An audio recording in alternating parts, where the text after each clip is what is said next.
Hey everybody, I recently had a chance to speak with Simon Lynch on the Payments Professor's podcast, The Payments Podium. Simon, well, if you go look on LinkedIn, his tagline says, I connect great Treasury talent and great Treasury careers via global Treasury talent pool and unrivaled market knowledge. That's right. See, Simon is the host of the Treasury Talent Podcast. And if you are in Treasury, you'll definitely want to go check it out.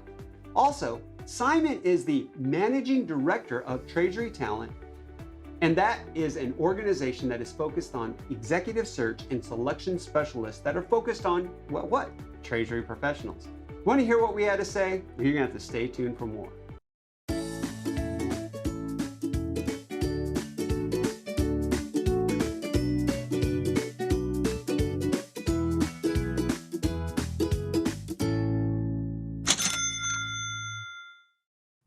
I had a great conversation with Simon.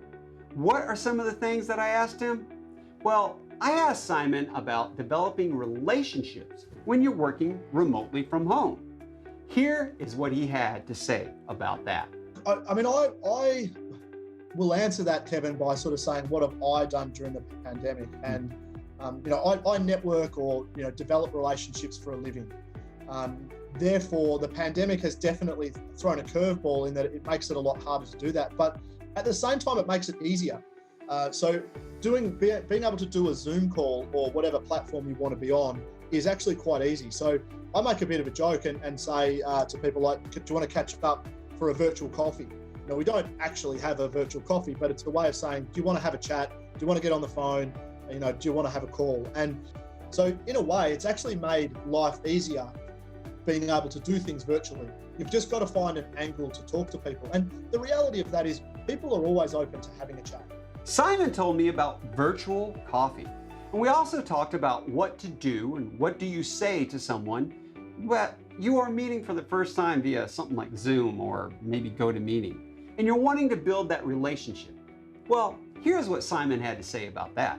The best example is probably how we connected, Kevin. I think I didn't really know much about your background. Obviously, before we got on the phone, I did some research and realized you were the payments professor, and had a look at a little bit about your background. But even from your LinkedIn profile, I didn't know it as much as I did after the half hour or 40 minutes, whatever it was that we spoke. And I think we just both went into that conversation. I know I did, asking, what can I do to help you?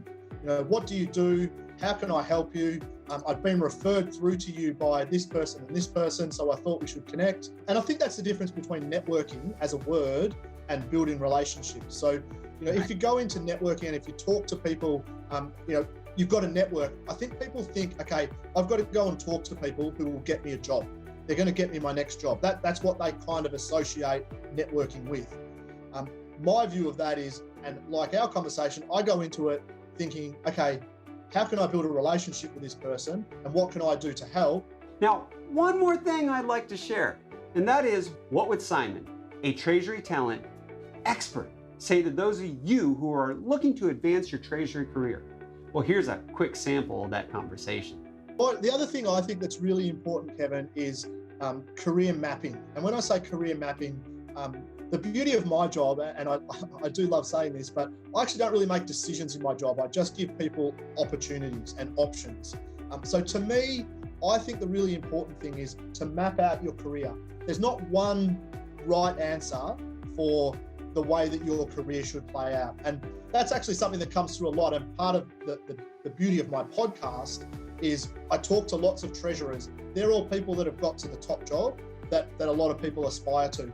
And the thing that comes out the most in that, Kevin, is they've all done it differently. They've all done it their way, and there's not one right way to get there.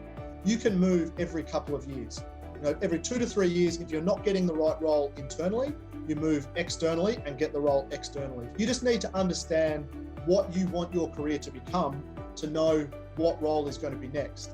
If you would like to hear the entire podcast, you can find it on the Payments Professor's website in the Payments Podium section or anywhere you listen to your podcast. It is the Payments Podium with the Payments Professor. And if there is a topic, maybe someone you think should be on the Payments Podium, then email me, kevin@paymentsprofessor.com, and let me know who it is or what topic you would like to see. As always, we appreciate your support and we look forward to making electronic banking, well, educational, fun, engaging, and entertaining whenever we can. Class dismissed.